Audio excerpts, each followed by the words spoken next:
Hello and welcome to the regular Tuesday edition of Spurs Diehards TTID.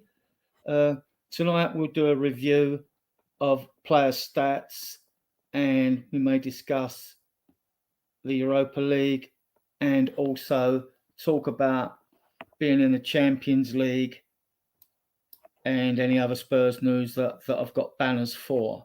So we'll see how we go. Waiting for a few guests. I know everyone's busy. They're still drunk on the euphoria of winning the Europa League. I am as well, although I've got my ginger tea here. So I'm well sober. Yeah. So without further ado, we'll talk about players. For those of you in the chat, if you've got any questions, get them in. There's 14 of you viewing us now. I know we're competing with a lot of other shows, especially as we've won this trophy. So, but we'll promise to give you good quality content as usual. So I'll just get into the banners.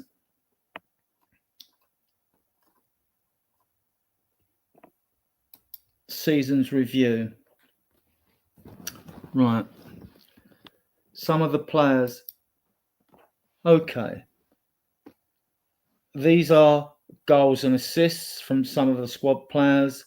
Any of you in the chat can bring up any questions. That's fine. Sonny, with his injury problems this year, he finished with 11 goals and 12 assists. Personally, he didn't look good on the eye test when I go to games, but his numbers aren't awful considering, and I think we must keep him next season. And the reason I say that is, like, we're in the Champions League. We just need his experience. He's our best finisher, and he may have lost the afterburners, but to me, he hasn't lost his pace. When we lost away at Villa, he outstripped Cameron and he outstripped Matty Cash, and he had the ball and they were running. And that told me, boy, you've still got it. You've still got enough pace for the Premier League to beat players. Yeah, so that was Sonny. I think Ian's just come in. Hi. Ian got time zone problems, I think. I was doing Dan's show. I thought that's okay. That's fine.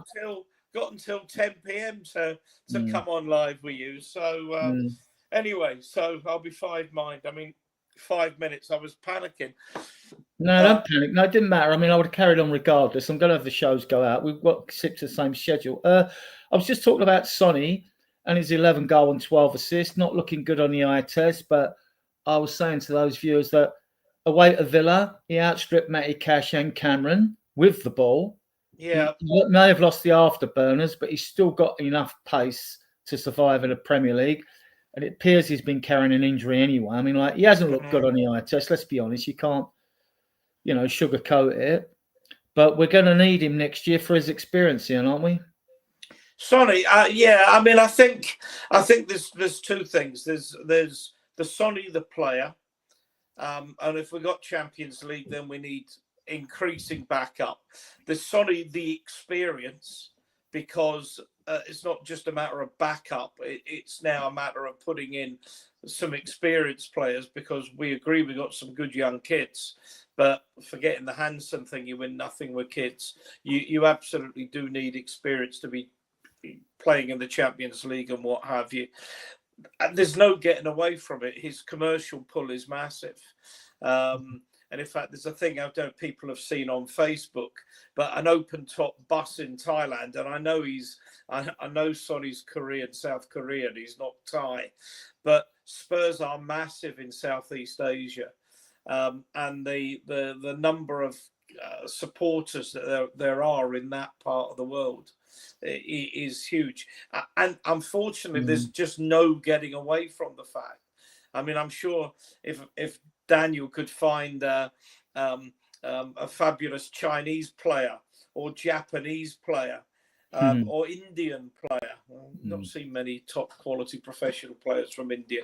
But if we could find a player from countries like that with those kind of massive fan bases that could be converted to Tottenham, Daniel would be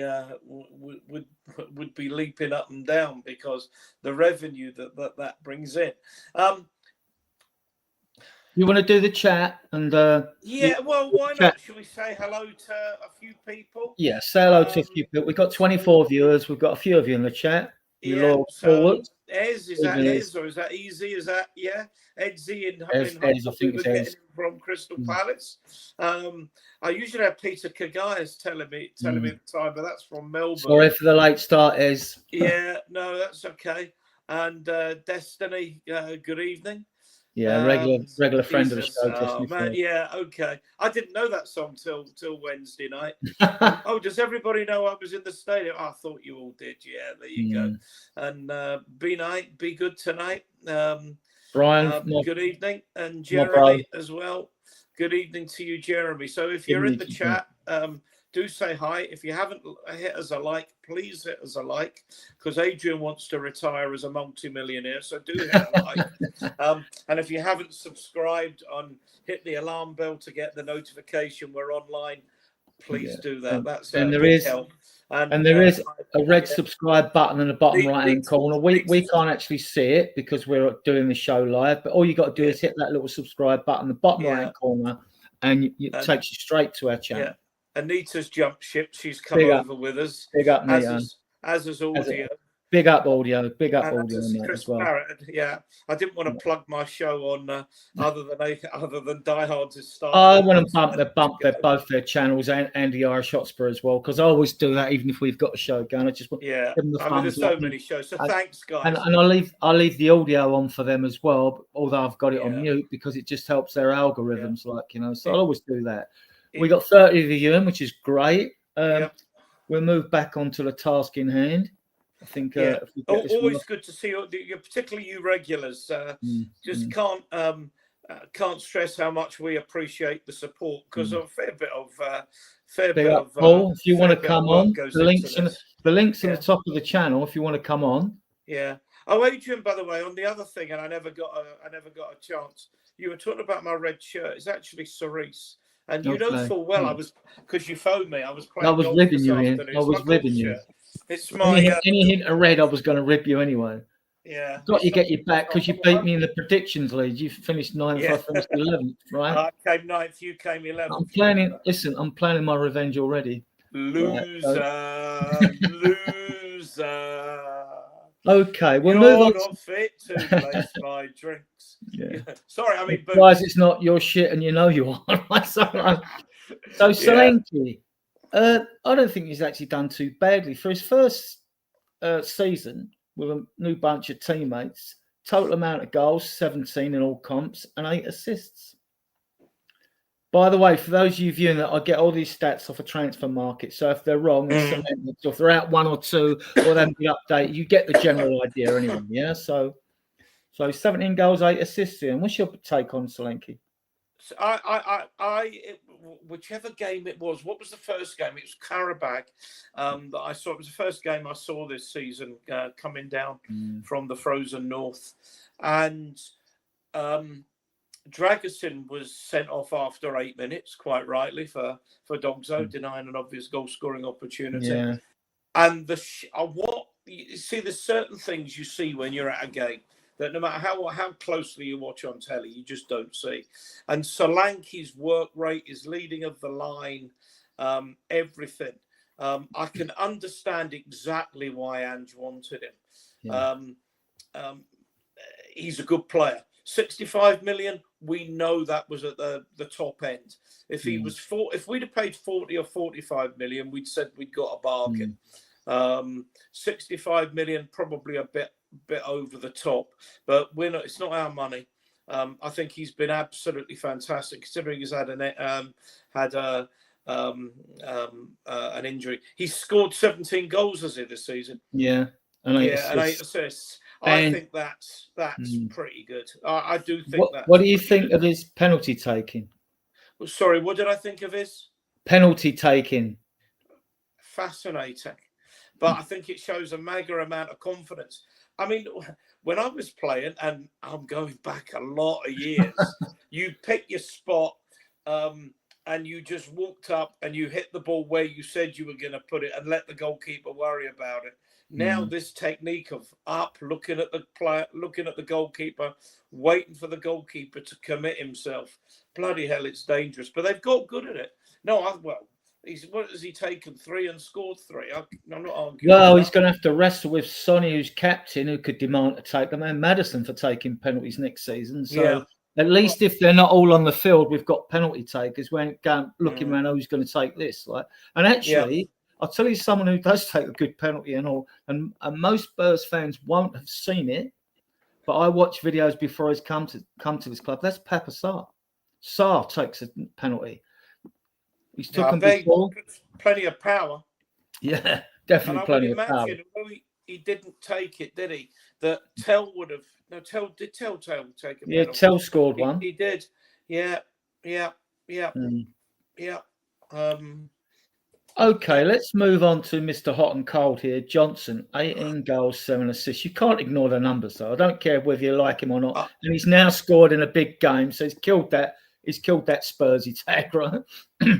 Yeah, I mean, I was really happy when we signed Johnson. I mean, thought he was a really good player at Forest. And I thought, I'm really happy. Have I been over-impressed with him? No.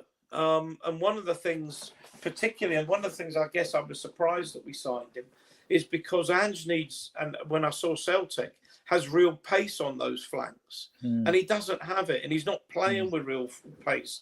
The other thing is, Johnson's probably better as an old-fashioned inside forward. Yeah. You know, the 10 that played off the 9 rather than the number 10 that plays at the top of the midfield.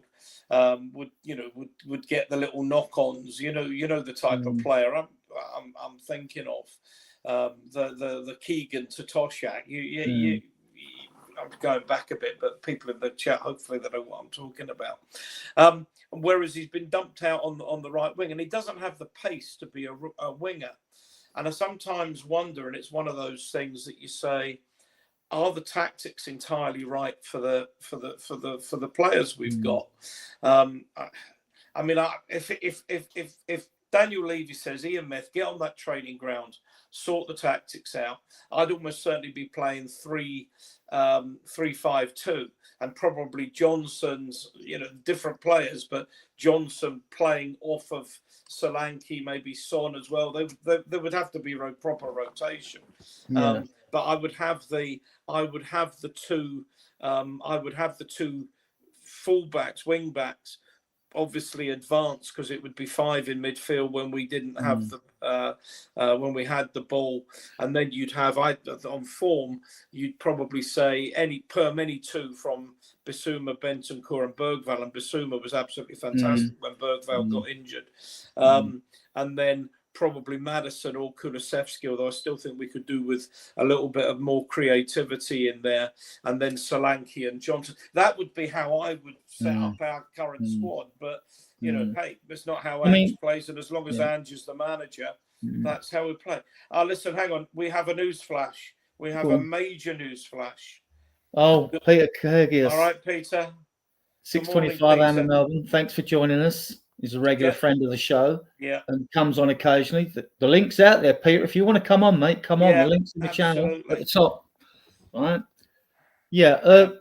My take on Son, I mean, on Johnson, it's common knowledge, man. I didn't want him when he first came here. I thought, what's the fuss about this player? I have warmed to him this season. You can't ignore the numbers. And I'm pretty sure with Ange and his wingers, rather than a 3-5-2, I'm not a fan of 3 at the back. It's just an option, really. All systems work. I prefer a 4-3-3 or 4-2-3-1, whatever. So, and I'll just to see the wingers. I don't mind you hugging a touchline until the ball gets out to you, but I like to see them playing narrow. So there isn't so much of a distance between whoever's playing the number 9 and the wingers when the balls come in. This is why Decky always used to cut in on the left, in my opinion, to narrow the space so he can make a more accurate pass line, or play a 1-2 off of a Solanke or a Richarlison to get a shot away, But that's just that. So, I mean, he's going nowhere. And actually, in the cup final, and even against, although we lost, we got spanked in the last game of the season. He has shown, and against Man City in the League Cup, he has showed he can put a shift in. So I'm sure that's down to Ange telling the wingers to stay out there. Just stay out there, right? But in the modern game, you can't have any players loitering.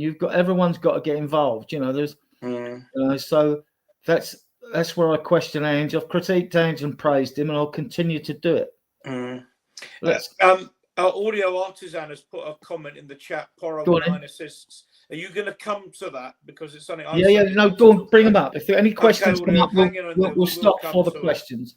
We'll stop for any questions, We've got 35 of you viewing this now, which is good. Yeah, nice one. So you can bring the audio, or I'll get it. Audio. Well, I'll take it if you want to deal with it out. Go on, you do the chat. You do the chat. Porro with 9 assists. The reason I wanted to comment on that audio was I wrote a little article based on my experience of Ange's Celtic about how I thought we would play and what have you. I mean, one of the things was that Højbjerg I didn't think would last and what have you because of just his style of play. I didn't think suited Ange. Although probably would have suited him back end of this campaign, but anyway, that's another story. But I actually half expected Porro to play right wing because he does have a good cross on him. He does have a good poke, a good poke. Apart from his fluke against Bodo, he scored plenty of goals and he's troubled plenty of goalkeepers, and he's got pace. So I thought that's where he might end up playing, but there's been no suggestion he will. But you're absolutely right. 9 assists, and that's how Ange likes to play. So very much a very important player in the Ange system. I think he can stay where he is. Actually, if you do play with the midfield pivot, and the right-sided midfielder, keeps the line when Porro goes forward, so he covers that. Then covers it, comes across to the right to cover it, or is wary of him losing the ball and a break by the opposition. I think you can do that. I don't agree with people saying. I think they get a bit desperate and say play him out a wing. Look, a duck quacks like a duck, walks like a duck. It's a duck, but Porro's not a winger. He's not a winger. He's not. I mean, then again, like you could play him in a back five or a 3-5, whatever it is. You could play him that way. If Ange stays, we'll see if Ange stays. But I still think, if we're playing with a midfield pivot like we did away at Brentford when we won 2-0, and we stank the place out of West Ham, and then 3 European games, Bodo, Frankfurt, and then the final, I think, fine. I didn't see him bombing forward too much in the final and inverting in. No. We particularly when we got the goal, it was absolutely what we've got, we hold. But then people can't complain Ange doesn't adapt. He adapted. Well, we didn't really like the football because we did stink the place out a bit. I mean, I think you and I are both of the opinion, we should start the season with Ange at least and see how it goes. I mean, I'm just my opinion is simple. Give him the season or sack him now. Because if then you're looking at a reset. People saying 10 games. No, that's fudge. That's neither one thing or another to me. No. I mean, you either give him a season or you gooner him. And look, it's not for the club to come out and give him the dreaded chairman's message of support, because he's got a job, he's under contract, he goes on holiday, he comes back to his desk Monday morning. Then if suddenly the chairman appears, says you go, you're sacked. But it's not to the clubs. They all want a message of support because fans are flapping a bit about, what about the transfer window and all that. But let's be fair, we've got a recruitment team of about 6 or 7 people involved, right? They should be looking at players when the season started through to now, past the January transfer window, who we're looking at January and all that, even through to now, no matter who the manager is at the club. Because the manager doesn't decide. He has a say, but he doesn't have the final say on who comes into this club. If your recruitment team talk down and say, we really need a left back, we really need number 9, which we know we need, right? We really need a defensive midfielder. We're still going to need those players under a new manager. So, that's my take on that. I mean, we'll come back to these now. Kulu, 10 goals, 11 assists, my player of the season. looked like we was running through Truco in the last games. Eventually, it's caught up with him. Got injured. Looked like he was coming back to a bit of form before the final, and then you thought, oh, I was thinking, hope he makes it. But your take on Kulu this season? I can never quite make my mind up about Kulu. When I first saw him, I thought he hasn't got the pace. He's just 2-1 pace to make it. And I still think to some extent that's true. I probably think he needs to play in a different system. I think a 4-2-3-1 would actually help him much more than the 4-3-3 that we play. And particularly when he plays out wide. I mean, he's got bags of ability and he's got a good, he scores goals. It's his lack of pace that continually worries me, whatever position he plays in. But again, he's another one that's still young. He's still developing. But get your comments in the chat on these as we go through them as well. We'll take your comments. Yeah, I've got them. I mean, a few people say, apart from Peter, and saying hi to Tanita and Peter and and what have you. And then Peter's had a busy night, but he just got home from a stressful night and he's fucked. Don't think we want to know about your sex life, Peter, but it's nice to know anyway. We've got 42 viewers now, which is good. I suppose some other shows may have finished. I don't know. Yeah. Let's move on to another player who's controversial. We know he's got a bit of an ego on him, but Maddison, 12 goals, 11 assists. They're good numbers. He's quality. To me, you have to keep him. I know players sell and all that. You see him on the bus, on the parade. I love this club, blah, blah, blah. Well, he loves London, I think. He's inside. He's got a bit of the party, a bit of the clubber in Maddison, even though he's married, I think, Yeah, I wish it. I'm the same. One of my frustrations with Maddison is he gets into these lovely positions in and around the box, 30 years out and what have you. And we play with the wide, the wingers or the wing backs forward. And he doesn't seem to want to pick a risky pass. You can play risk and reward football in the opposition's third. It's when we play risk and reward football in our own third that we tend to come and get into trouble. And there's just sometimes, ping a 20-yard ball. It's within your capability, and he doesn't, and he just plays the safe ball, and it's into the congested middle rather than out wide. That would be my only frustration with Maddison. Yeah, you know what I'm saying?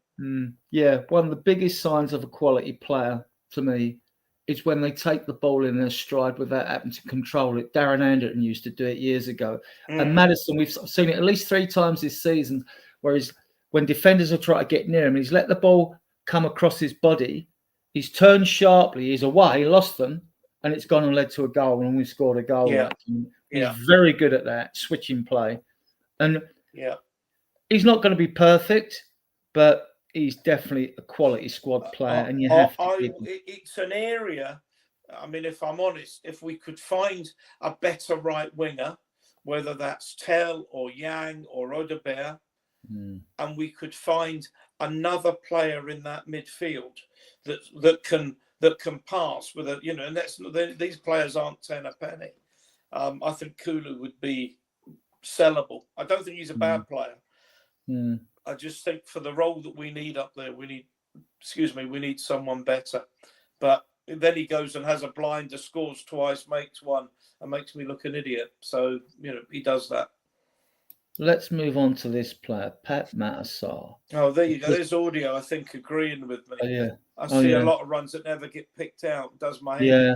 I don't think Maddison's the only one that's guilty of it, but there are, particularly the wide players, do make some really great runs. It does my head in as well. And as I say, there's risk and reward. Don't want to do it where you give the ball away and it's an automatic goal to the opposition. But in that opposite third, you can take more chances, and particularly if you've got the ability that Maddison has to pass the ball. Yeah. This guy, I mean, Sarr, 6 goals, 3 assists. Yeah. I mean, I've always liked this player. Always seen the potential there. You can see there's quality there. He hasn't been consistent enough, but He's proven to be a big game player. Scored from outside the area against Man City in the cup, didn't he, and all that. And in the Europa League final, he won the ball just inside our half, charged forward. There was some passes, I forget who now. It comes out, come out to him on the left hand side. He crosses the ball, and Johnson scores. Yeah, whether it's a Johnson goal or not. I mean, and he's a very likable guy as well. I mean, to me, he's a big match player. I think he's only going to get better. There's much more to his game than just being an energetic person, with limitless. I think he's a player that we can upgrade. If I'm honest, fair enough. And I think he's good, but I think he's one of those players that's maybe not quite good enough if we're going to get to the levels. And when you look at whether we're going to play, whatever sort of midfield we're going to play, whether it's under Ange or whether it's under somebody different, I think we've got. Bissouma's probably saved his Tottenham career. His performances since Bergvall got injured were absolutely superb. And Bissouma was my man of the match in Bilbao. I thought he was absolutely superb. So you've got him, you've got Bergvall, you've got Bissouma, you've got Bentancur. And I've had this saying for a number of months now. When Bentancur plays well, Spurs play well, and he just seems to be that catalyst around everybody. And we saw a little bit of young Archie Gray on Sunday, and I know it was a poor performance, and a lot of players were. He had a good first half, drunk, but I thought in that first half he played particularly well. He was in there, he was making passes, and I'm thinking that's the midfield player that we want, and he does have the versatility to fill in at other areas. And I don't know if anybody noticed this. I was only watching on the television, but there was a moment when Udogie went up the field halfway through the second half. So he was we were attacking the south end, and Udogie lost the ball. And they're breaking up their right-hand side. I'm going, oh, we're stretched. And there was Archie Gray had run, covered the left-back position, intercepted the ball and put it out for a throw-in. It was absolute. And that's me thinking, that's a real player. That's a proper player, Archie Gray. I know he comes from good stock. He'd have football stock. He'd have learned good habits young through his dad, his uncle, his grandfather and what have you. But so I think if you're talking about having a proper squad and you've got 4 players that are capable of playing that midfield holding role, I think you can dispense with Sarr and replace him, sell him and replace him with someone more creative further forward. That's my view. Yeah, I think like him, Udogie and all that last year were given lengthy contracts. But if you sell him, you get good money. There's a question for you, Adrian. One of you guys would like to see man up playing in a Spurs shirt. He's got I forget his goals and assists for Leeds, but he said it was something like 21 or something goal contributions. He scored the goal that got him the championship title, didn't he, in the last game. They scored late to win that game, I think it was. Look, when he first came, I see him. He had 2 cameo games on the right-hand side, which were about 15 minutes. And then we see of Solomon before he had that cruciate injury was Burnley away when 1-5-2. And I'm looking at him and I thought, is he just a head-down dribbling winger who doesn't look up? But in that game, he gave Sonny two assists for his hat-trick, Ian, if you remember. And I thought, now you've got my attention. And now what? And then since then, I haven't seen him. So I know that at Shakhtar Donetsk, he kept Mudryk out that side. I don't know if it's through injury or playing better than him or Mudryk being out of form before they sold him for a fortune to Chelsea. I mean, do we look at him pre-season? If we do, not got an issue with that. We've got games away. Or do we just sell him and get the money in? Because I think that's the likely option. I think we're going to sell him. The Tell and the Harry Kane deal, that Tell becomes a part payment for Harry Kane, in the same way as I've got a suspicion that Manor Solomon is going to be a part payment for Archie Gray. But I mean, I think Harry Gray, or Harry Gray's brother. Yeah, well, that's another one that we talked about. But yeah, I'd like to have seen him given a start. I'm not 100% convinced about Tell yet. It's maybe something you want to talk about, because I'd certainly be interested in loaning him for a year, but I don't think I'd be interested in buying him at the kind of money that they're touting. Particularly as I don't think he's quite ready yet, and I don't think young. I know you idolise young. Mikey Moore. Mikey Moore. Mikey Moore, yeah, that's what I was going to say. Yeah, you idolise young Mikey Moore, but I don't think either of them are quite ready yet. So whether Solomon could come back and do a job, we don't know how good Yang's going to be. Odebear doesn't convince me yet, but again, this is part of the problem that we have with a lot of young players with potential. When you're asking, you're asking boys to do men's work. As we were doing a lot in the Premier League. But that brings me neatly on actually to a comment that Peter made, that I think in a way, under the circumstances, some of our younger players picked up some valuable experience. Definitely, Peter. Definitely. I think 1,000,000%, Peter. Yeah, definitely. Go on in, Karen. Yeah, well, no, what I was going to say was John Lennon put it in a song, life is what happens to you when you're busy making other plans. And I think that's a perfect way of summing up what these boys got. I mean, the growth in Bergvall, the growth in Archie Gray, even Mikey Moore. Tell will have benefited from playing regularly, even in a struggling side where he wasn't getting that game time. They will all benefit enormously from it, and we will see the benefit in 2 or 3 years. Absolutely. For Gray to be a 17-year-old and make 19 appearances this season, now that might not equate to loads of minutes, but to be 17 in front of a 60,000 crowd, I mean, most of us would crap ourselves, like, you know what I mean? Well, tell me. Yeah, I just think it's fantastic. And look, that's the one with blessings in our crap league form this year, is the fact that youngsters have gained a lot of experience. Imagine how them youngsters are now, and then 50 medals are handed out. A JE gets one, Scarlett gets one. I mean, even Werner gets one, dare I say it, right? So, because he was in the first before they changed the team list for the second phase of the Europa League. So these kids have got a winner's medal at 17, 18. Wonderful. I mean, it's absolutely wonderful. And no one's going to tell them you have to leave Tottenham to win something. We'll come on to.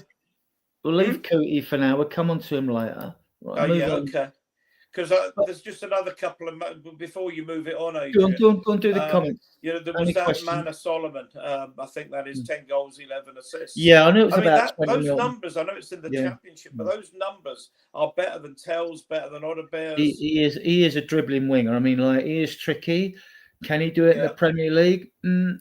I mean, the only reason he went on loan to Leeds, I haven't been told this, my theory is he got that cruciate injury. We already had Destiny Udogie hadn't had any pre-season. Manor Solomon hadn't had any pre-season. I just think they thought, well, okay, he's had no pre-season. We don't want to go and uncook them too many players. We'll loan him out. That's my theory. I could be wrong, but that's my theory on it, right? So, and now we'll look at, if not, we're going to we'll get 20 mil for him, and that just goes into transfer kitty, right? And there's a lot of money there, guys. I could come on to that later if we have time. Peter says Tell is worth 20 million, no more. So maybe 20 Australian dollars, mate. It's what we pay, mate. Let's move on to this guy, Bergvall, actually, or Bergvall, we call him. He's become a firm fan's favourite. Come back to them. Yeah, he's become a firm's favourite and a fan's favourite. 1 goal and 3 assists. The goal had to be in Europa League. I don't think he hasn't got a league goal yet. I can't remember it. The goal? Yeah. The goal was against Liverpool in the semi-final. Oh, yeah, of course. Nothing important, Adrian. My fact-based encyclopedia head can't remember everything. You know what I mean? Yeah, I mean, he's got such a good crossfield pass. This is the thing I like to look for players on videos. Players with vision who move the ball quickly and can make things happen. He ticks them boxes. He ticks all 3 of them boxes for me. quality player. I think he's going to be an absolute superstar. Still got a lot of developing to do because sometimes he's got a bit of the Alfie Con in him for those older amongst me. He does wander all over the place, right? And that's when I've said our midfields look disjointed, lack cohesion. Everyone's all over the place. Where's their shape, right? At times. And looks good. What's your take on Bergvall? I think he's going to be a superstar. He's my player of the season. Okay. My player of the season. Right. And I think the exponential improvement in his form, and his Swedish coach said it will take him 6 months to settle in English football. And he was right almost to the day. And that second half. And I like his aggression. I like the way he drives forward. And like when Moussa Dembele was at his best, he used to be able to shift to the side and shoot forward and just get past the player that way rather than dribble past him. He's got that ability as well to beat a man by driving at them. Yeah. He'll get better at that, and he will add more goals to his game. Because if there's anything, I think he needs to add goals and assists to his game. But I think that'll come with maturity. Yeah. If you're going to contend for the league, this has always been my argument. I want wingers that score goals, and midfields have got. All right, good evening, Paul, and big up, mate. And you want the midfielders have got to chip in with goals as well. You know, if you're going to challenge. Have we got any other comments on the players in there, Ian, or we'll stick no? With the I'm good with that. I'm keeping your eye on what you're doing and your and the chat. There's a lot of good. There's 54 of you in there watching at the moment, which is absolutely wonderful. So please hit the like. Every show hit the like. If you're not subscribed, I suspect most of you are. Yeah, just hit the subscribe button in the bottom right hand corner. Me and Ian can't see it because the slide's low, and you'll take you straight to the channel. The alarm button, the bell, so you know when the shows are on. Because obviously we will not be doing 3 shows a week during the summer. No, we might only do 1. And we're going to, the main show probably on a Sunday if we're only doing 1. If we do 2, it's because we've got news to bring you, you know. But I mean, I think the future is bright, despite the fact that it was a difficult last season. 6 months of the season. I think there's so many good players at the club, and I think if we can bring in, there was a link tonight with Sane from Bayern, who's out of contract. He is still with Bayern, isn't he? Yeah, we've been linked with him before, though. Linked. Yeah, I know we have. We have, but he's on a free, so that means Levy doesn't have to spend any money on him other than presumably a whopping great signing on fee.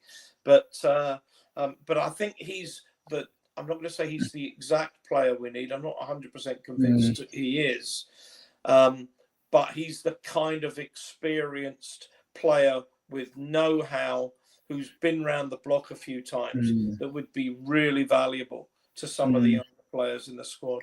And he's another one who knows how to win. On the subject of money, we go a little bit off track before we get on to Jed. We're estimated to earn at least 90 million from being in the Champions League. We're going to get 40 odd plus million for being in the winning the Europa League and competing in the Super Cup. Right? So you're looking at 130 odd million. With that, now, even if we'd failed in this competition, we'd have still had to go on a transfer window with like 40, 50 million anyway. So you're looking at about 180 million. And that's without player sales. So if Basuma, keeping Romero, Basuma, Richarlison, Gill and Højbjerg go, you could be looking at like well over 200 million. So even if you're paying 50 mil off of on our 337 million debt we had on players' transfers, if that's being amortized, you take 50 mil off it. I don't care what we're taking off it. Like, unless Levy wants to nick some money for his hotel or whatever, we're going to have plenty of money to put down payments on at least 3 or 4 very good players, in my opinion. And there'll be no excuse for it. And we keep saying it every season, this transfer window is so critical. But more so, we've got in the Champions League, it is more critical than it's ever been. You know, if we're not going to disgrace ourselves in this competition, we're going to get through the 8, you know, and it will be tough. I mean, if you're looking at the kind of player I would like, we've been linked very strongly with Mark Gui, but I don't know how much that's based upon the fact that Romero's leaving. The noise is coming out of the Romero camp is if you keep Jai will stay. And to me, that's pretty good trade. If Romero, when I was in Bilbao, I was talking before the game, I just said Romero will have a massive game tonight. You just know, and it's almost the good and the bad of him. You know how good he can be, and when his mind is set, he was big in Bodo as well. He was big in Frankfurt. He wanted that winner's medal, and he shows that he's a real class act, a real class above most players at that kind of level. Yeah, you get the shithousery with him and Maguire, but that comes with that Latin temperament. I knew Romero was going to have a big game, and he did have a big game. He had a very big game. And if he's prepared to, and if he's been playing with a properly broken toe or injured toe, then so be it. Good on him for playing at all. But if he can get himself fit and be willing to come out and put his body on the line for us week in, week out, not just when there's a medal at stake, then I would keep him. But you can't get too many good players. But I suspect we wouldn't go for Gui as well as keeping Romero. And the comments on Romero, his actually quoted words was in their little saying, which everyone picked up: "We must continue." I actually put it in inverted commas further down low. So I think he's staying, which means we won't have to go for Gueye, which saves us effort, saves us time in the transfer window as well to get other deals done. Absolutely.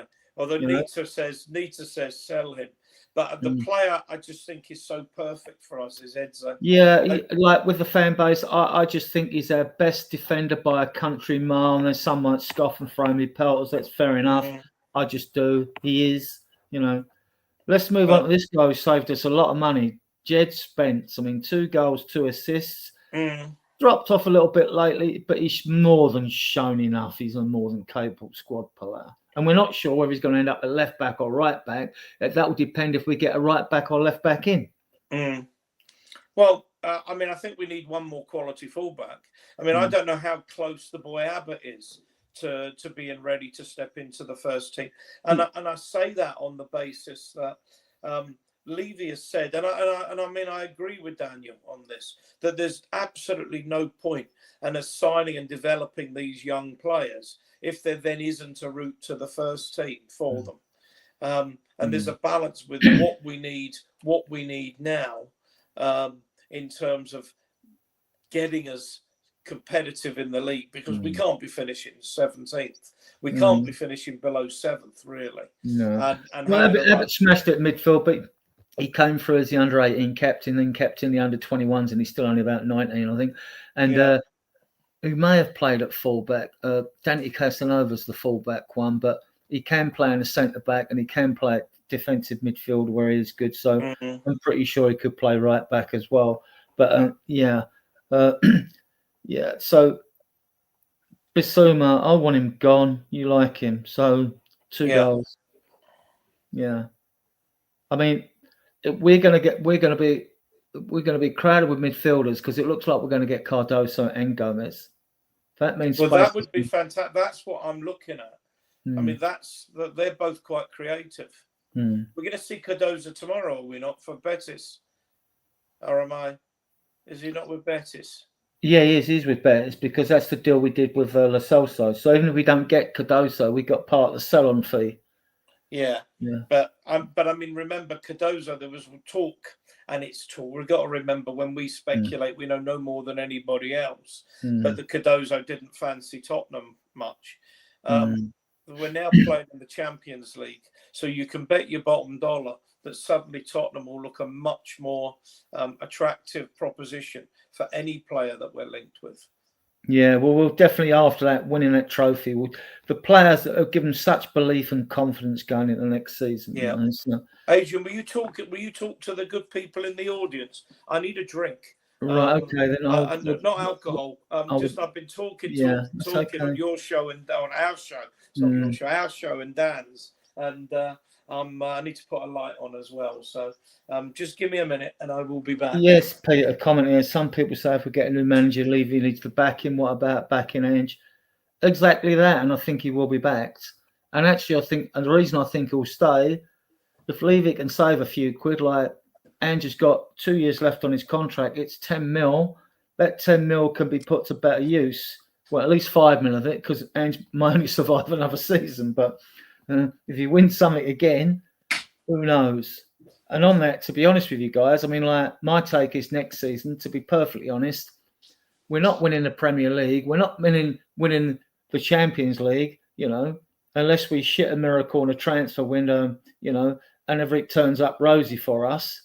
But so next season, to me, what we need is to win both domestic trophies and get top 5 position to stay in the Champions League. Because as Nicholson said, without Europe, we are nothing, right?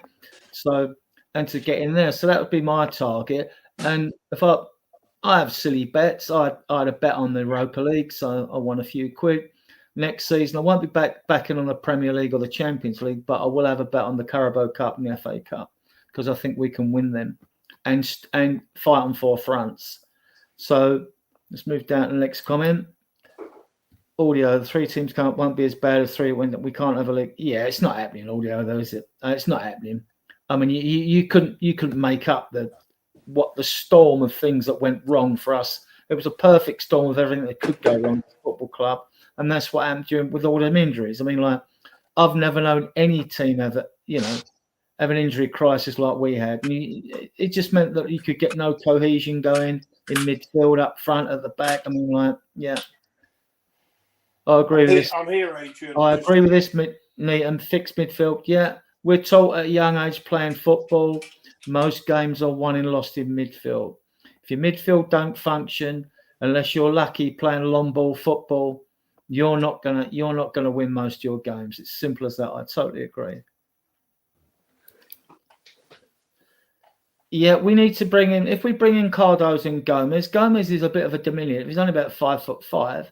He is a skillful player, and he'd be competition for creativeness. Like he can ping an angle ball as well, like Maddison and Kulu, and even Bergwell.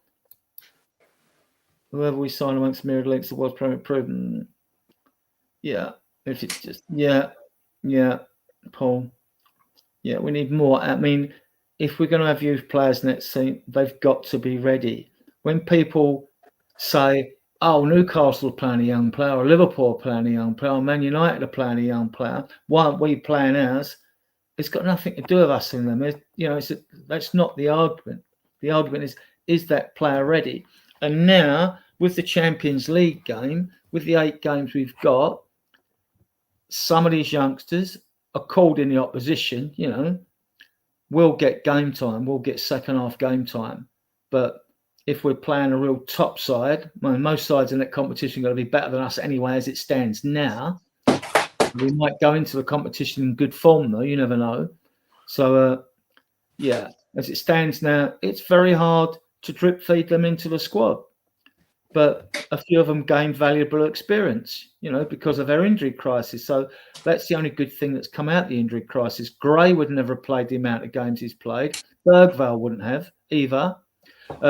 Mikey Moore wouldn't have got the 19 appearances he's got on there. Ajay and Scarlett, and wouldn't have played against Elfsberg, So, and you couldn't blame the manager for not doing it, although we'd still be impatient to play them. Right, let's move down.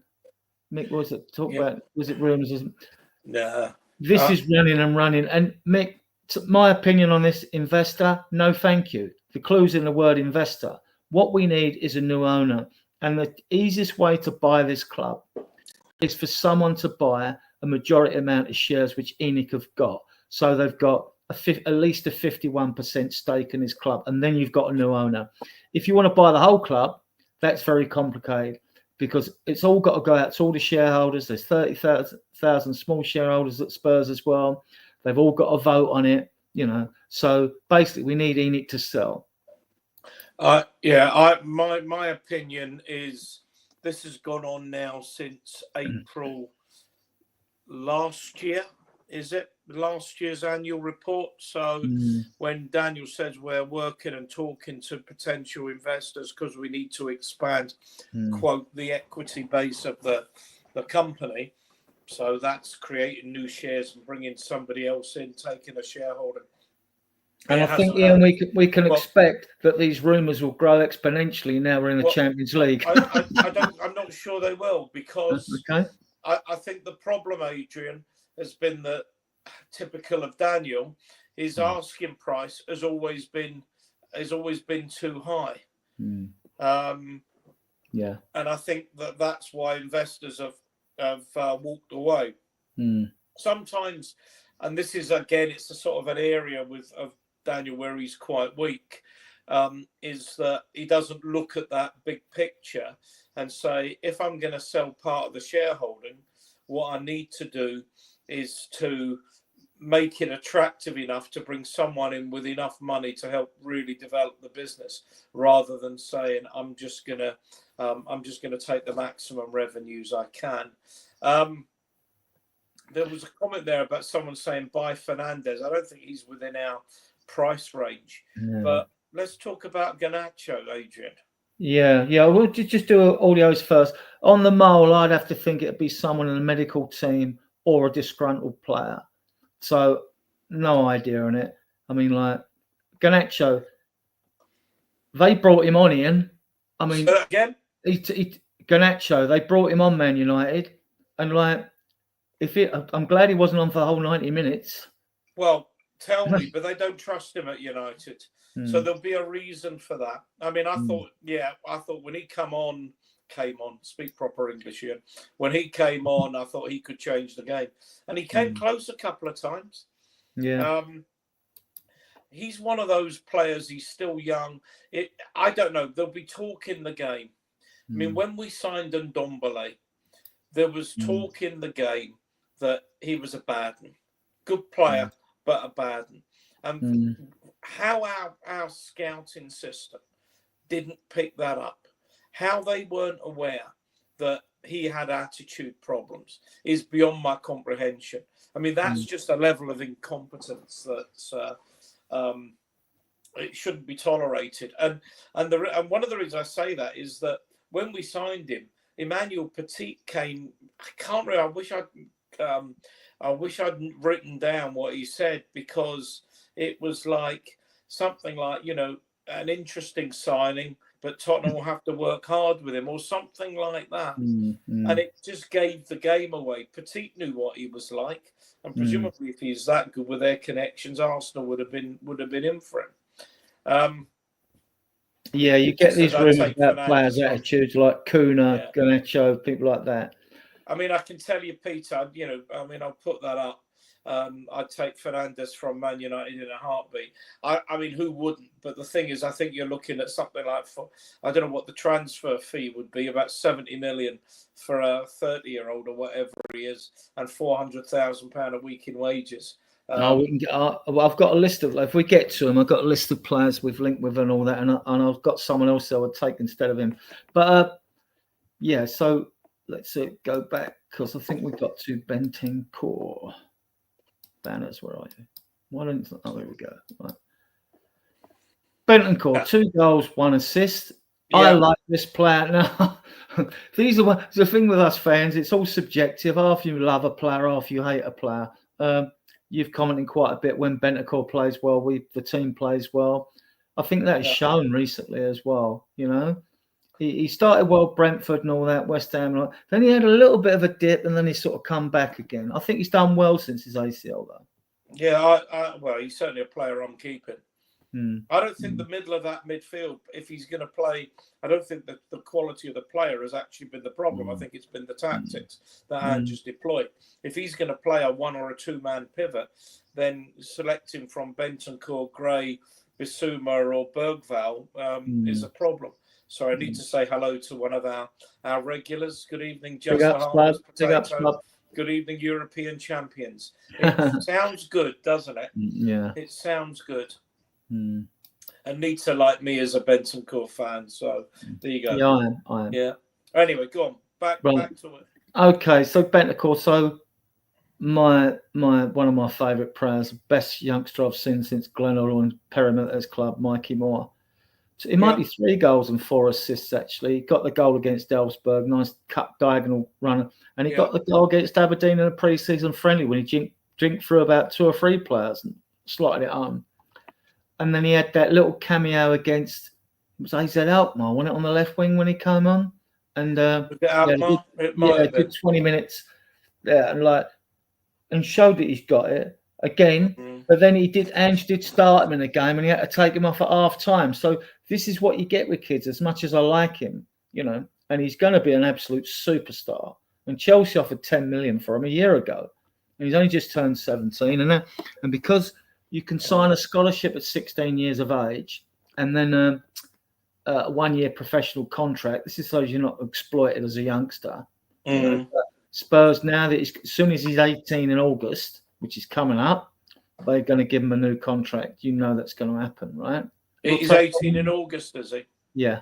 I mean, you would think having won a medal, a big European medal, that is there a limit to how long? I mean, you'd think they'd give him 5 or 6 years, wouldn't you? Well, you would at 18. They can give him more, but I mean, you can give a player. It's when you're buying a player, you can't amortize it over 8 years now. But you can give him an 8-year, you can give him a 10-year contract if you want to. But I mean, I would have thought they'd give him at his age. You'd be looking at 6 years and a 2-year extension or something. I'd be looking at that. I really would, because I think the important thing, Adrian, is that the boy's prepared to sign it. Yeah, he will be. He's got a Europa League medal. Well, that was my point. That's what I said. Some players never get a medal in their whole career. Yeah. And these kids have got medals. I mean, the impact of this win is tremendous. Yeah. 65 of you in the stream. Please hit the like button and the subscribe button. It really does help the show. And while we're at that point, and we're as shows go out, I've got a private island in the Bahamas that I've got an eye on. As if anyone ever got me doing this, but a man can dream. Yeah, we've only just monetized the channel today, so if you want to become a member, I'm sure it will flag up for you. Let's move on. Richie, 1 goal and assist. I thought he had a fantastic game on the final, but not for me. I'm not keeping him. But, no, I'm not either. I don't think a lot are. I mean, yeah. Hi, Sean, if you want to come on, Sean, the link's in the channel at the top, mate. Yeah, if you want to come on. We're just talking money. Yeah. I'll actually let me go back in the comments and I'll throw it in. Yeah. I can find it. Right, okay. Actually quite interesting doing a 1-to-1 with you, but I mean happy to have someone else. Yeah, you want to come on, anybody. Sean, anyone wants to come on. Let me copy the link and put it in because it'll make it easier for them. No, it's not what I want to do. That's the one. Well done. Oh, but I need to. Have you just lost it? No, I want to. It's not. I want. Oh shit! Hang on. Is that the one you want? Yes, but it's better if it goes in the channel. It's easier for them. So I'm looking for. I'll put it in the. If I put it down here. Can I copy and paste that? I bet I can't from there. Maybe I can. If you can copy and paste it, whack it in. I'm trying to find it where I'll put it elsewhere in the chat. Will that go in there? Yeah, I've done it. I've got it into I think I've done it. It was there as well. You've got it. It's there. Hang on. It was there. No, excuse us while we sort this out. Anyway, look, hey. It's there, yeah, but it's copying and pasting it and putting in a channel. I did put it in, I'm sure it did. Right, I know what I can do. Anyway. Give me 2 seconds, right? Yeah. 2 seconds on this, right?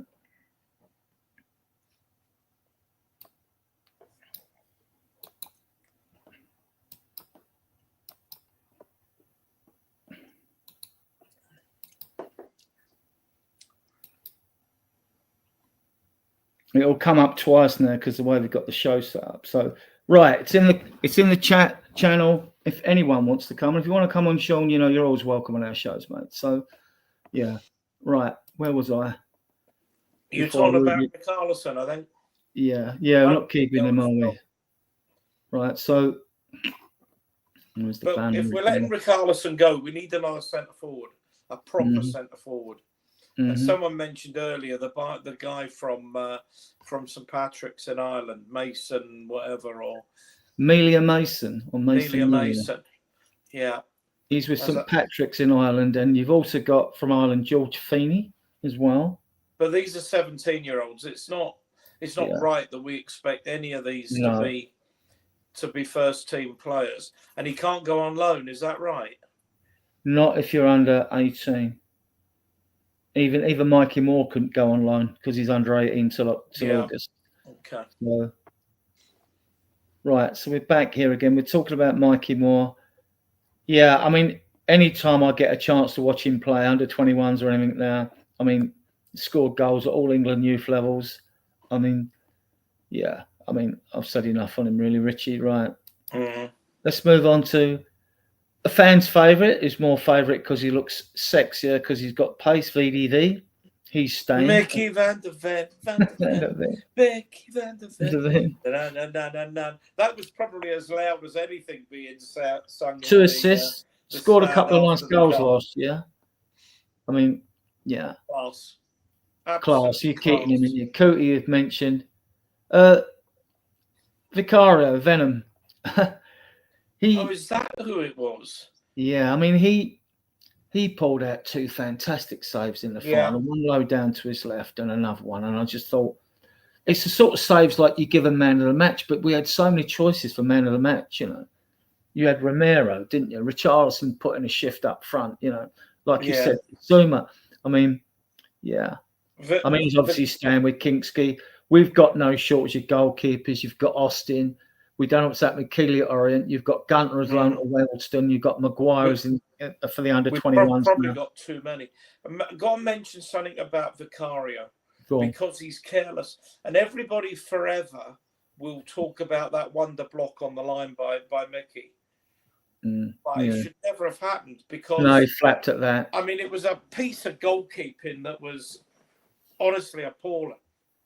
There was another time he come in the game and he sort of missed the ball, thought that should be yours, and he didn't take it cleanly.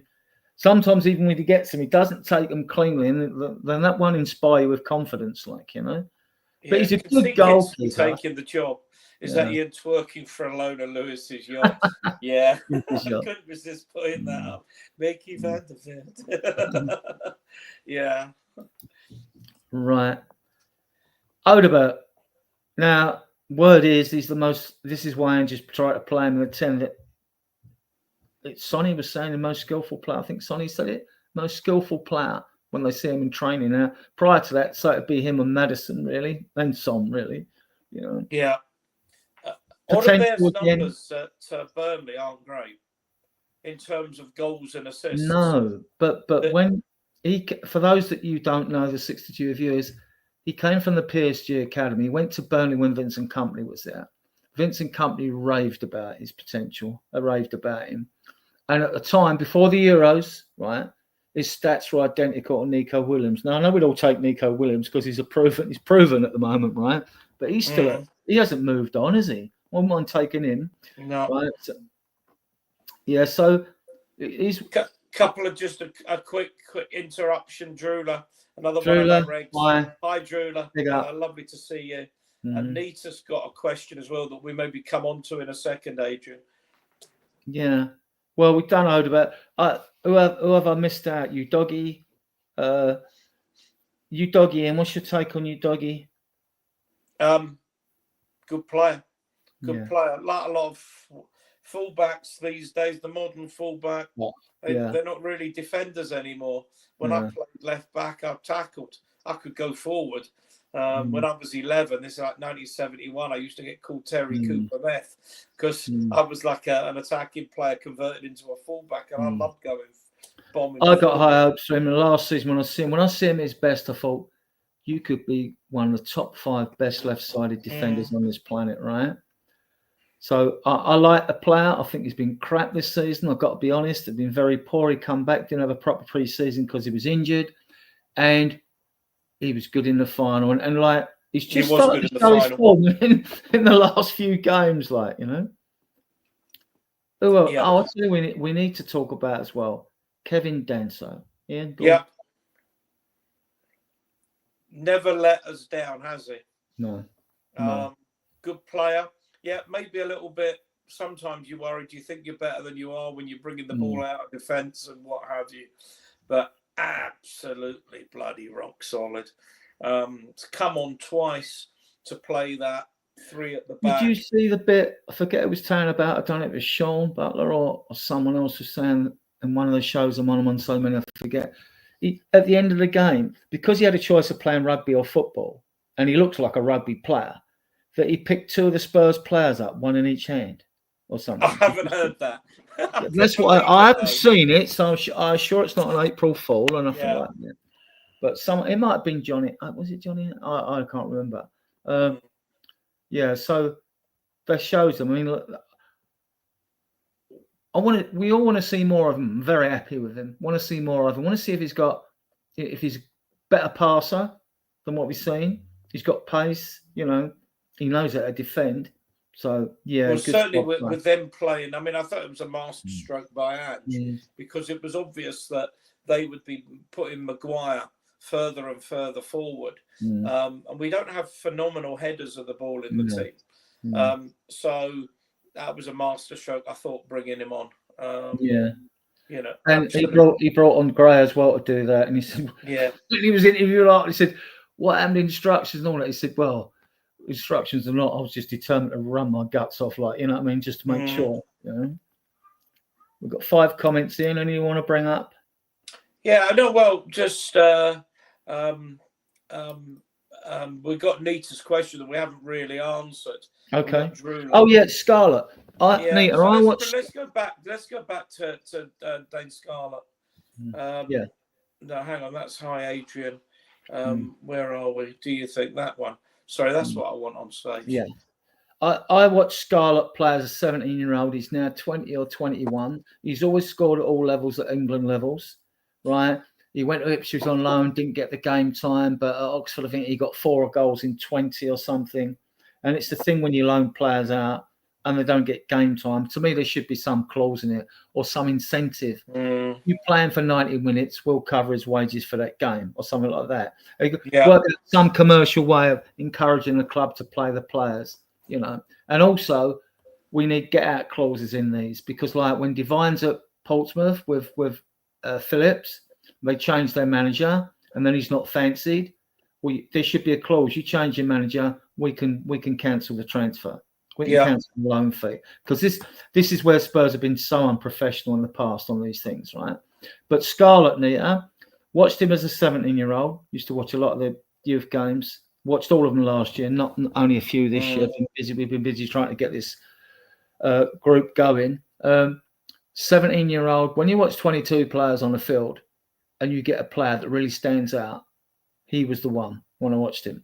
And I thought, this kid's got it. And like, he's 20 now.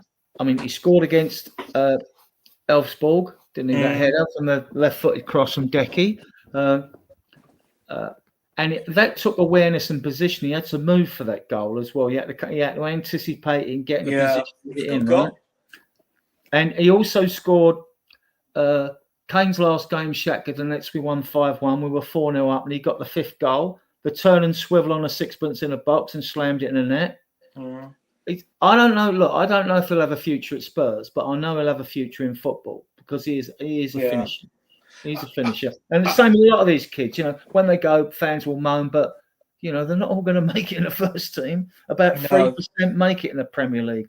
And those ones that make it tend to come through from the less wealthy teams who are forced to play the young kids. And so they get the game time. It's just the way it is. It's cutthroat,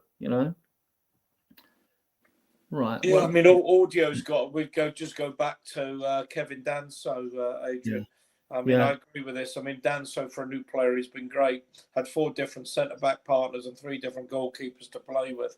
Yeah. There's another one that he was going to Wolves and all of a sudden Tottenham are sniffing and he's coming to Tottenham. And I like that. And he's got a medal. He's got a medal in his first season. Yeah. I mean, you couldn't make it up.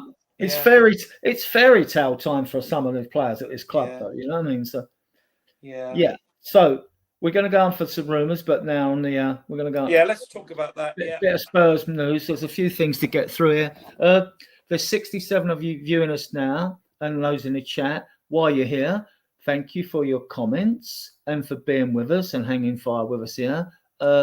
If you look in the bottom right-hand corner, you'll see a subscribe button. I mean, if you want to subscribe to the channel, just click that button. If you want to join us and become a member.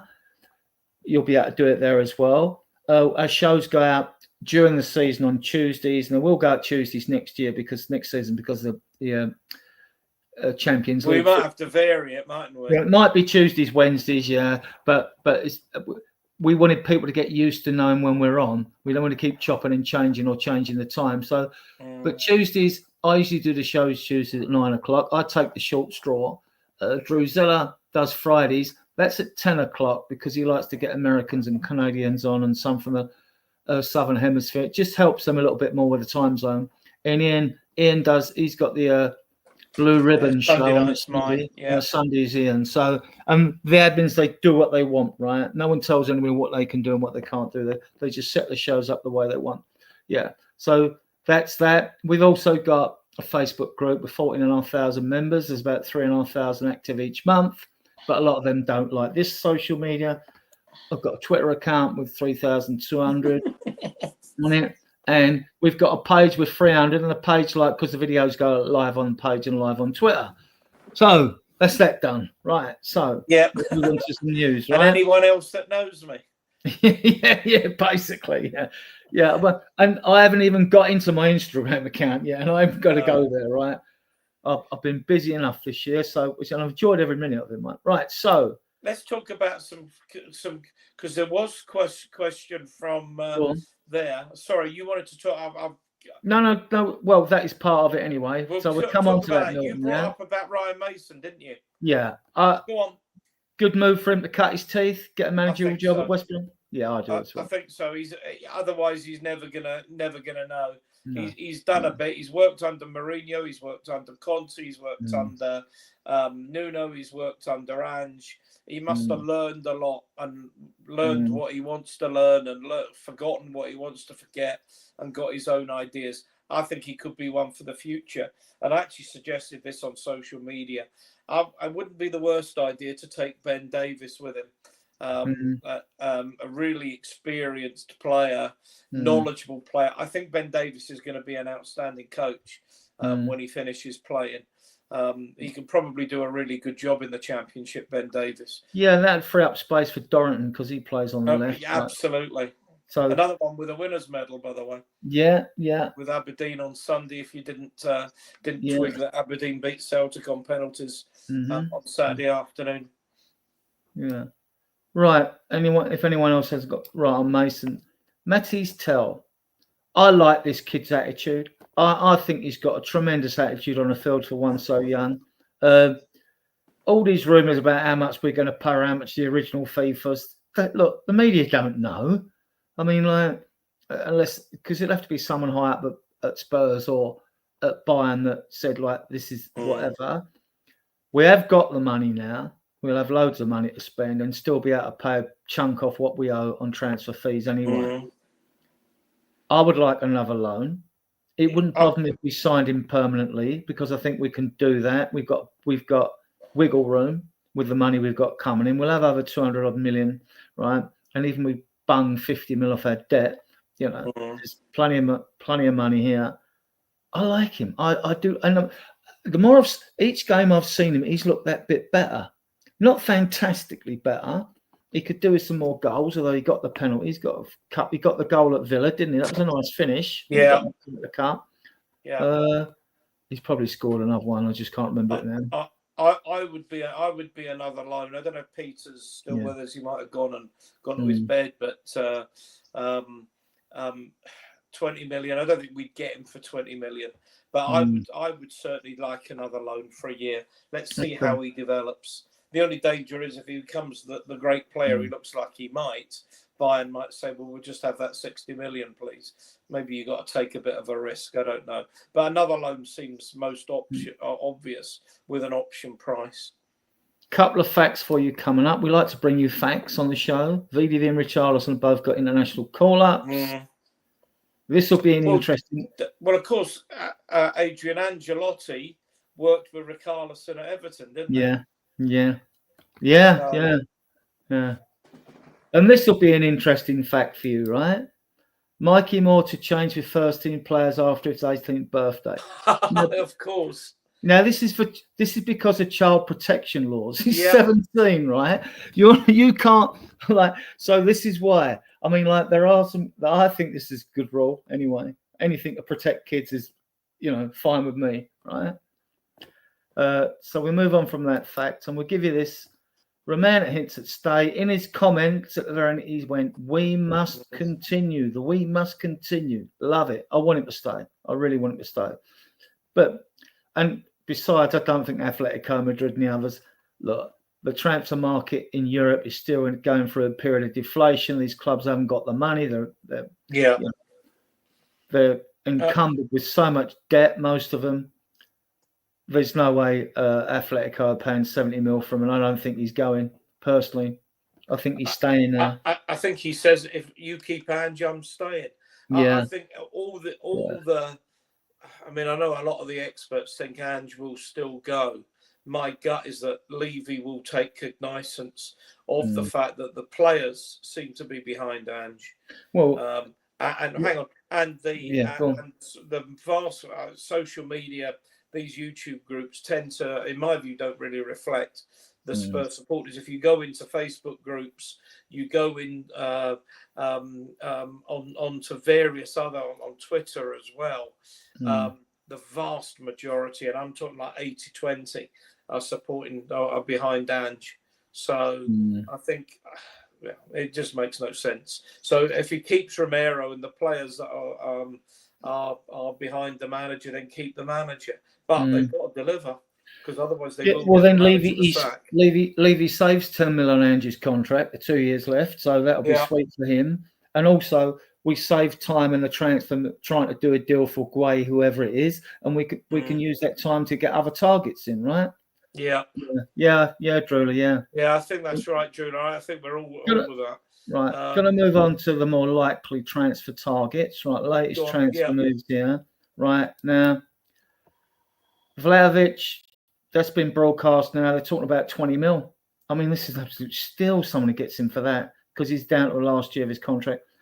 I think we're getting Angel Gomez with Jonathan David. Sorry, why do you think we're getting Gomez? Why? Well, because he wants to come, and also his contract runs out this season as well, and like he could go back to Man United. That was his original club, but I don't think he's going there in the turmoil there. And we've got Champions League football. Yeah. I think he'll come. Lots of rumours about Jonathan David. I know Sean likes him if he's there. I didn't like him the season before last. What I see this season, he has developed more. I'm still not sure about him. I think we need another. Regardless, we need another centre forward. Yeah. When to rotate Solanke. Yeah, that's why I don't think it's Lancashire. Look, I'm not sure it's Scarlett. It's Velith. Apparently, they're going to unload Velith, and that's fair enough. I haven't seen anything from her. Well, David and Vlahovic, they can play wide, they can play right. Vlahovic can break from midfield. Look, if we get either of them, I'm not gonna be upset about it. I just prefer Vlahovic over him, but and then we move on to Johnny Cardoso. Well, we have to do this deal for 21 million or 25 million euros. To me, it's a no-brainer. You could buy him tomorrow and sell him on for another 5 mil or whatever it is, 10 mil. So not just that, he is a very. I mean, I like Fratesi, but there's not really been a mention about him from Inter Milan, and he scored that goal in the final, so he might not be going anywhere. Cardoso's brave. He's energetic. He's box to box. He can do it. He bossed the midfield when they played Real Madrid. And he's part of the Lo Celso deal. If we don't buy Johnny Cardoso, we get a percentage of the sell-on fee. We had the same with Marcus Edwards at Sporting before he went to Burnley, ended up at Burnley, Anderson, right back at Monaco, like him, tank. If he comes to us, then you're talking about Spence plays at left back. This is the point, you see. If we know what fullback we're getting, we know where Spence is going. He's either staying on the right or going on the left. I wouldn't mind him at all. Guay only if Romero leaves. Isn't happy. Eze, make him our first signing, Daniel Levy. You'll have only the win and a fan base behind you on this. Make him your first signing. Yeah. Audio Ryan Artisan saying in the chat, Adrian, that Go on. Vlahovic is talking to Forest. Interesting. That's interesting. That's interesting. And they got European football as well. Yeah. You haven't put Harry Kane on that list. No, Ryan Cherky's come back into the fray. He was mentioned last year at Lyon, Yeah. but he's doing well. 21, as I recall. Yeah. Then you look at Mbuemo. Good right-handed winger. He's got good stats. Takes the penalties for Brentford, though. So I don't know how many goals he'd get without, because he wouldn't be the penalty taker. I don't know that his stats are that great. No, they're not fantastic, actually. I mean, he's one of those players that maybe looks better than he is. I'm not saying I he's think not he's a good got player. 14 goals, and I was looking at it today, actually. 14 goals and maybe about, I don't know, or 13 goals and 8 assists or something. I mean, that's 100% right, isn't it, Audio? Yeah. Get Eze in first. Well, Eze and Cardoso could be the first two signings, because I think we've got a short window to sign Johnny Cardoso if we want him. So we might as well go and get the deals over the line, and then give us loads more time to get others in. So now I'd like this guy. I've left the more left field ones out, but we'll go from Xavi Simons, attacking midfielder. Leipzig reported as Spurs dream signing, something like Spurs would really like. Yeah. He's going to cost, but he could be the marquee signing that Sean's been going on about. I mean, look, we'll make a marquee signing. Yeah. I think a marquee signing would be Eze, though. That's an area I think we're really weak in.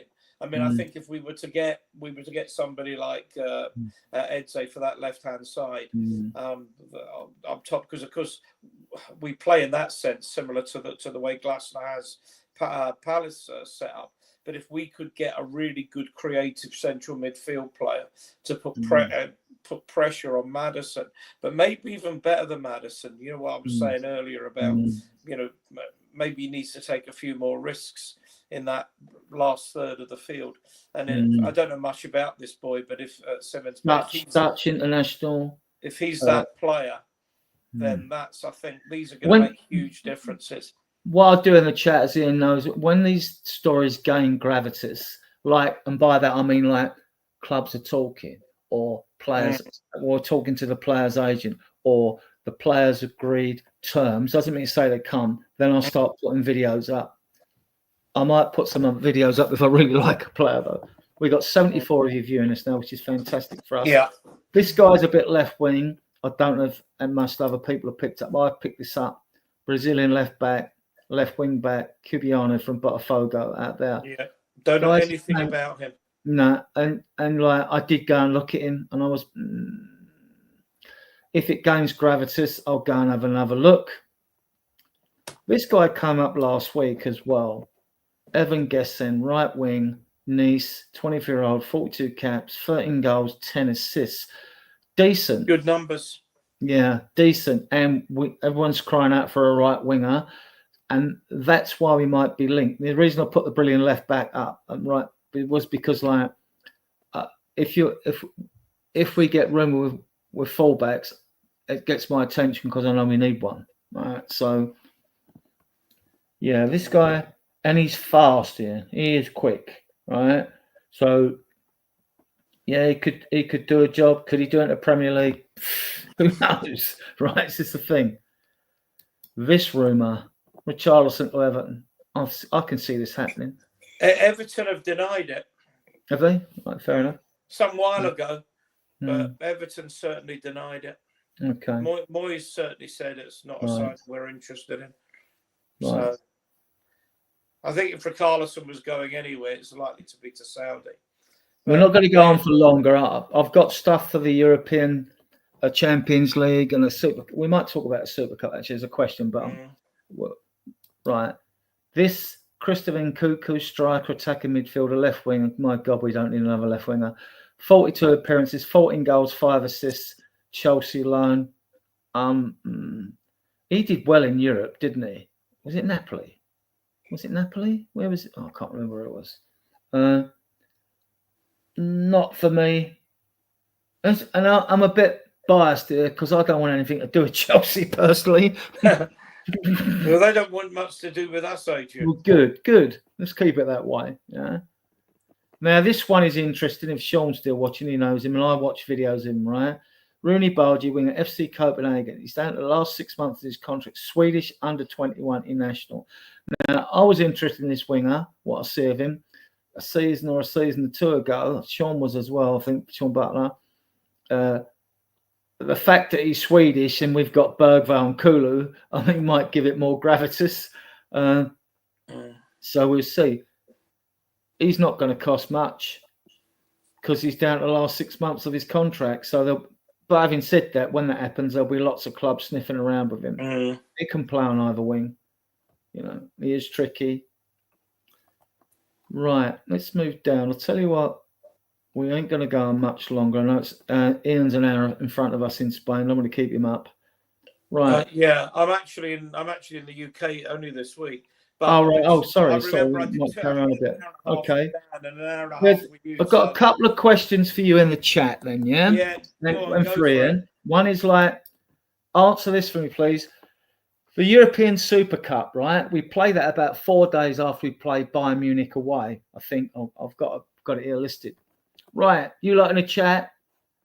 Who do you prefer to play, Inter Milan or PSG? Put it in there. And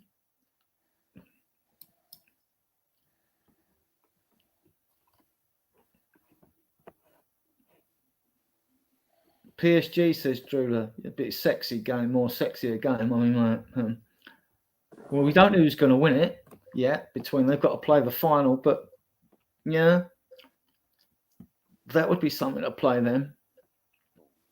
I think Inter Milan would be. I fancy PSG to win the final, so I just think Inter Milan would be easier opposition. But then, like, it's been the year of the underdog, like.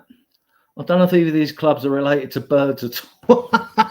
If they are, I'm backing the one with a bird because half the Magpies, the Eagles, the Liverbird, the Cockerel, the Philadelphia Eagles, the Hawks, and the Ravens won their competitions in their respective countries. Like, my money's on the birds, right? So yeah, I think Paris will be the sexier game. I think you're right. Inter Milan probably the easier game, if there's such a thing as an easier game for a Super Cup.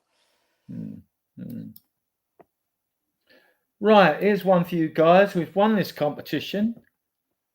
During this competition, give me your favourite Europa League goal. I can think of a few.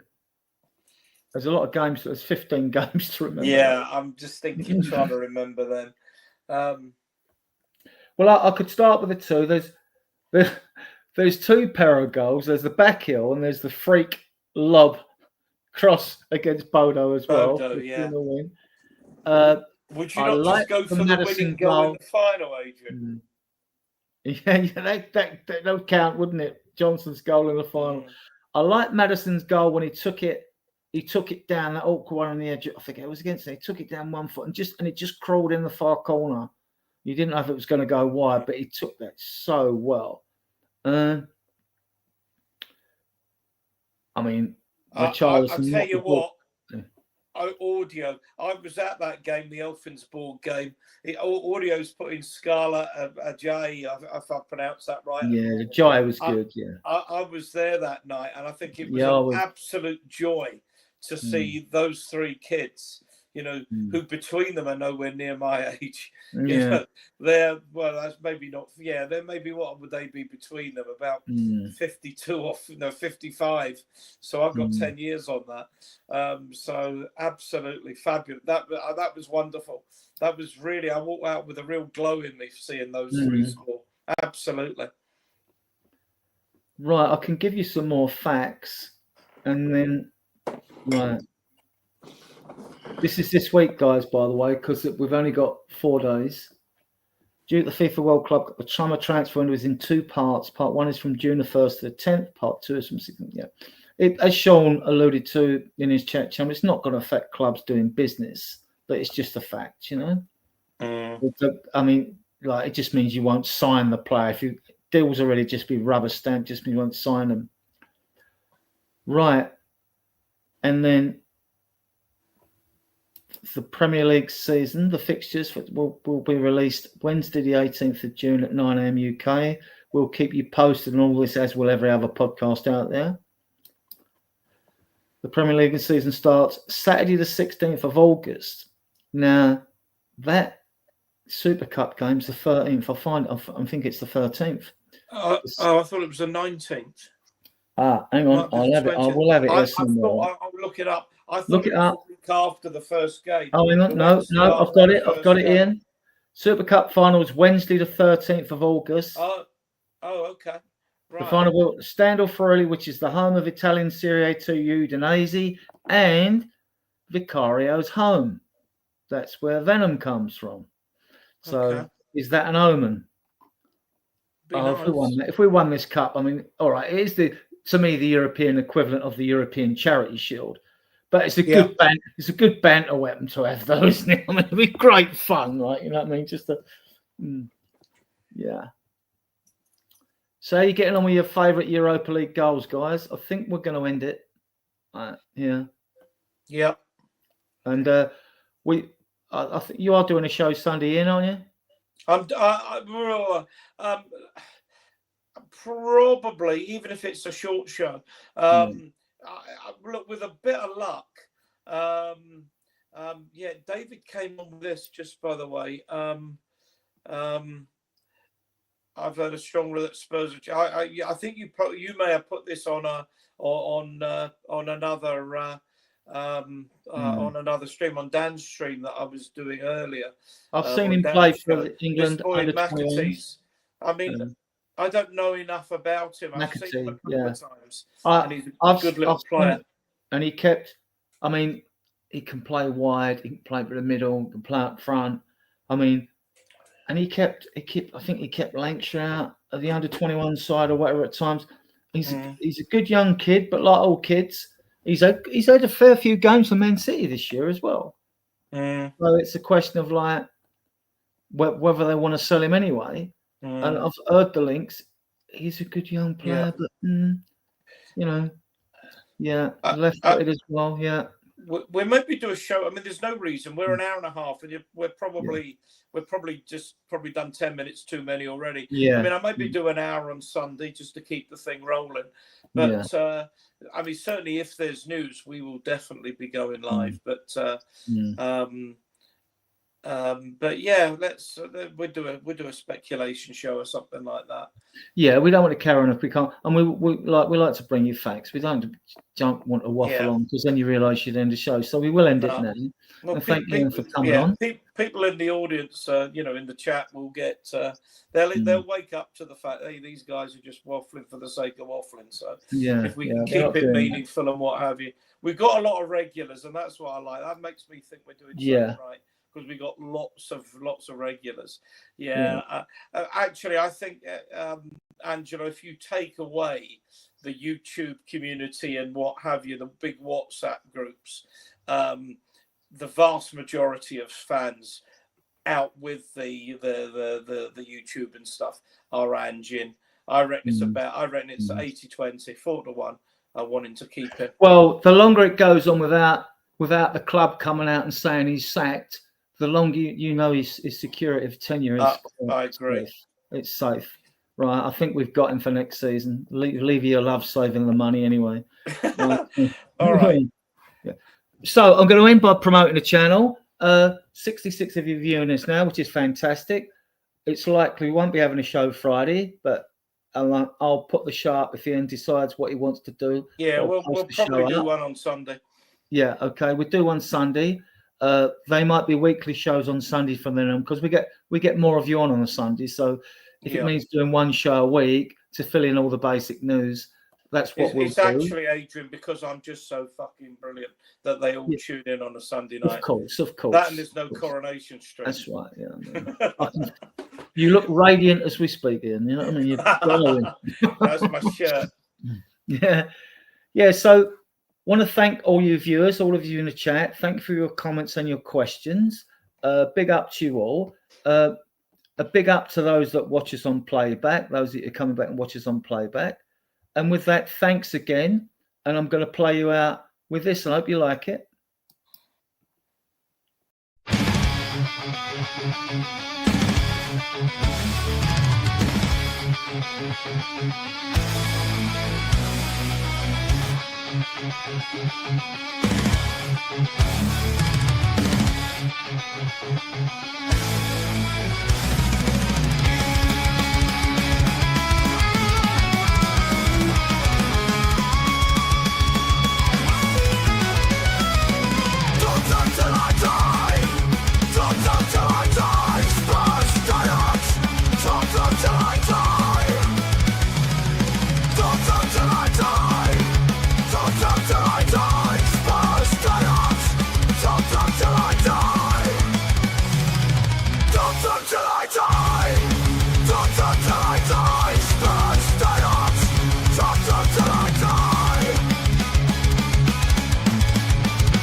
Till I die.